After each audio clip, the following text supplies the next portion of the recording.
seolah saya adalah penjahat terbesar sepanjang sejarah manusia. Saya telah dituduh secara sadis melakukan penyiksaan terhadap almarhum Yosua sejak Magelang. Begitu juga tudingan sebagai bandar narkoba dan judi, melakukan perselingkuhan dan menikah sirih dengan banyak perempuan, perselingkuhan istri saya dengan Joshua dan Kuat, melakukan LGBT, memiliki bunker yang penuh dengan uang, sampai dengan penempatan uang ratusan triliun dalam rekening atas nama Yosua, yang kesemuanya adalah tidak benar.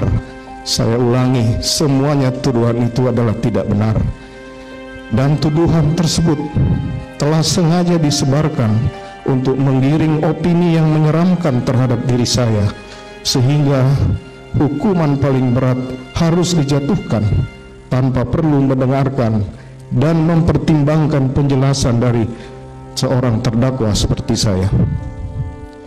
Majelis Hakim yang mulia, dalam satu kesempatan di awal persidangan, bahkan penasihat hukum pernah menunjukkan sebuah video viral di masyarakat yang menggambarkan prosesi eksekusi mati terhadap diri saya sebagai terdakwa. Padahal persidangan pun masih berjalan dan jauh dari putusan pengadilan. Nampaknya berbagai prinsip hukum telah ditinggalkan dalam perkara ini, di mana saya duduk sebagai terdakwa.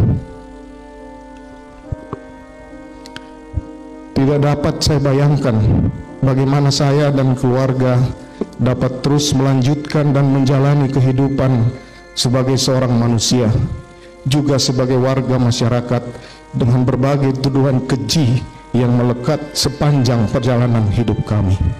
Meski demikian, istri, keluarga, terkhusus anak-anak, dengan penuh kasih dan kesabaran tidak pernah berhenti untuk menguatkan dan meyakinkan bahwa harapan keadilan masih ada, walaupun hanya setitik saja.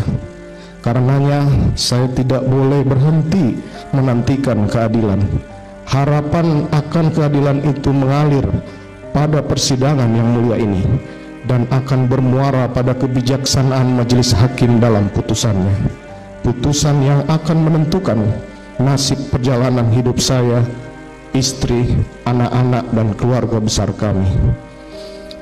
Majelis hakim yang mulia, jaksa penuntut umum, dan penasihat hukum yang terhormat, hari ini tepat 165 hari saya berada dalam tahanan untuk menjalani pemeriksaan perkara ini. Berada dalam tahanan berarti kehilangan kemerdekaan dalam hidup sebagai manusia. Selama ini saya menikmati, jauh dari berbagai fasilitas, kehilangan kehangatan keluarga, sahabat, dan handai tolan.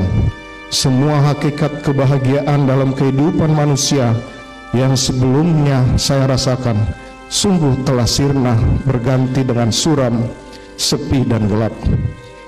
Di dalam juri tahanan yang sempit, saya terus merenungi betapa rapuhnya kehidupan saya sebagai manusia. Tidak pernah terbayangkan sebelumnya kehidupan saya yang begitu terhormat dalam sekejap terperosok dalam nestapa dan kesulitan yang tidak terperikan. Demikianlah penyesalan kerap dengan penuh kesabaran dan ketelitian telah memeriksa perkara ini semata-mata untuk menggali dan menemukan kebenaran material yang begitu penting untuk menentukan keputusan yang adil bagi semua pihak, tidak terkecuali bagi saya selaku terdakwa.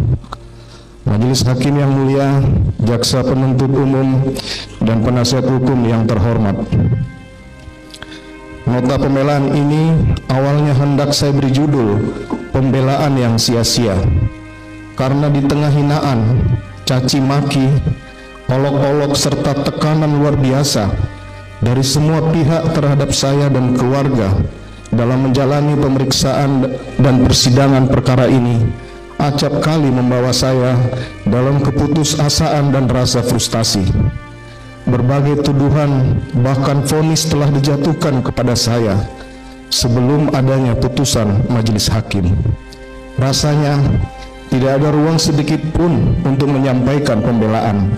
Bahkan sepotong kata pun tidak pantas untuk didengar lagi, dipertimbangkan dari seorang terdakwa seperti saya.